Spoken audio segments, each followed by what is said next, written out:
Welcome back to another episode of Navigate, a podcast designed to help take some of that guesswork out of transition. And I'm your host, Tim Austin, and today we'll be reflecting on one of the main ways we stay grounded and purposeful in transition seasons. That's not always easy because transition seems to mess with something, and that something is called identity. But by leaning into a process of discovery and with a posture of surrender, we can discover and embrace our true identities and live with greater purpose and fulfillment, even through the uncertainty and ambiguity of change. And that's really good news. So let's dive in. When can I meet with God? Was a cry of one of the sons of Korah in Psalm 42. You can read that chapter and you can hear his cry and his thirst for God. I can guarantee when the writer penned those words, he wasn't looking at his watch when he penned those words. He was reflecting on the condition of his soul. How do you sustain and nourish your own soul while trying to reach both personal and professional or ministry goals? The balance between being and doing is a delicate one. But one thing we know for sure, meeting with God is the source of fruitful undertaking.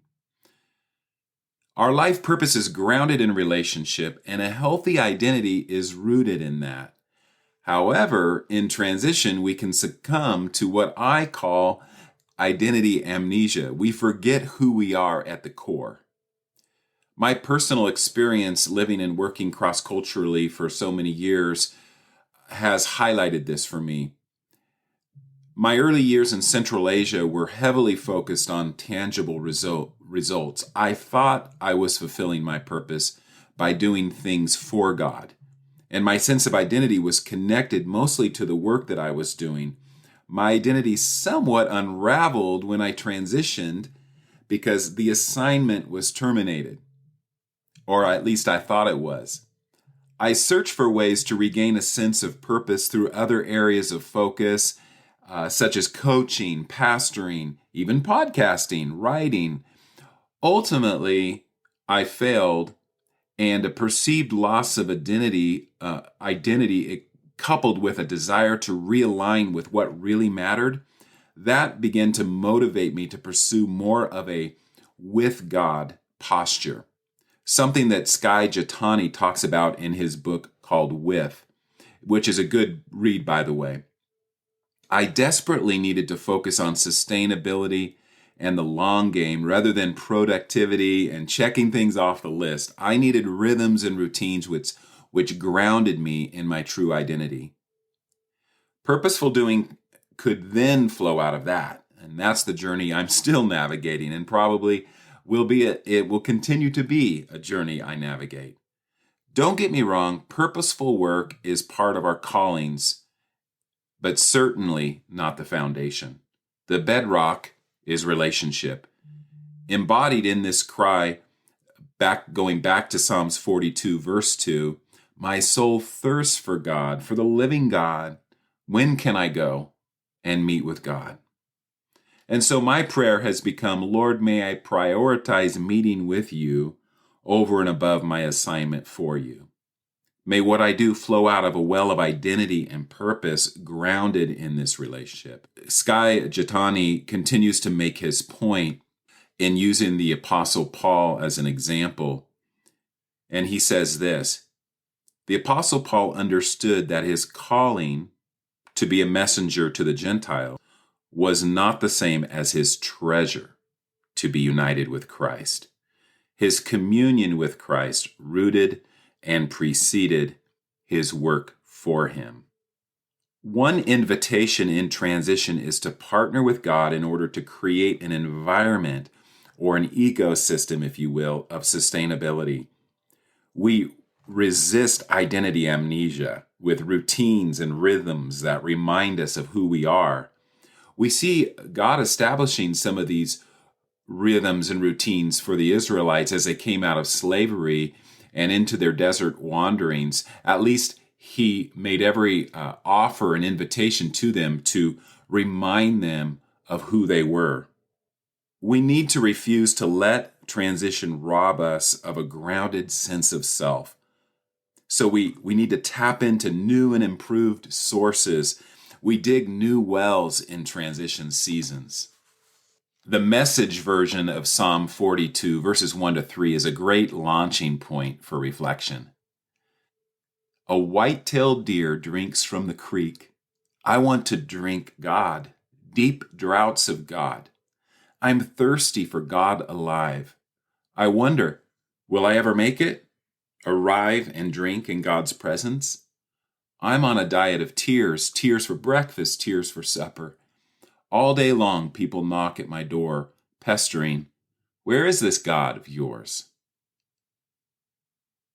Noticing the deep longing in the psalmist, notice his cry, notice his complaint.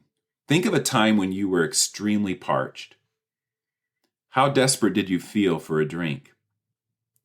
What might you have done to go to get that drink? Have you ever felt that desperate for God? Think about what that intense longing is like for you. Genesis 26 paints a picture of Isaac the well digger. His survival and the survival of his flocks and his family depended on having wells wherever he went. So he dug wells. He protected his wells. If one dried up, he dug another. What are some wells which have dried up for you in this transition season, and why? And could this actually be a gift and an invitation to create new wells to sustain you moving forward? How and where could you dig some new wells in this season of transition?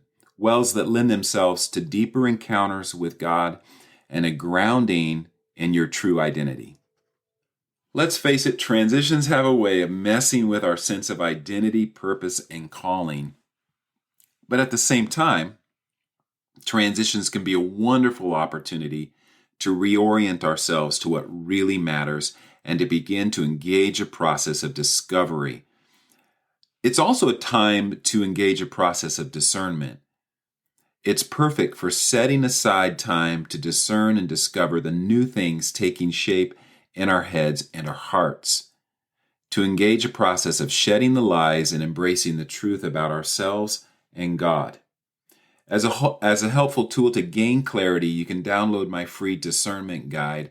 Just head over to the show notes and you'll find the link there. Then let me encourage you to carve out some space to sit with the questions, either just on your own or with a trusted friend, counselor, or guide, and begin to ask, what's the new I'm being invited into? What's the new I'm being invited to create in partnership with God? This is an exciting season. Let's flip the narrative to something positive when we look at transition. And let me encourage you to do that with intentionality.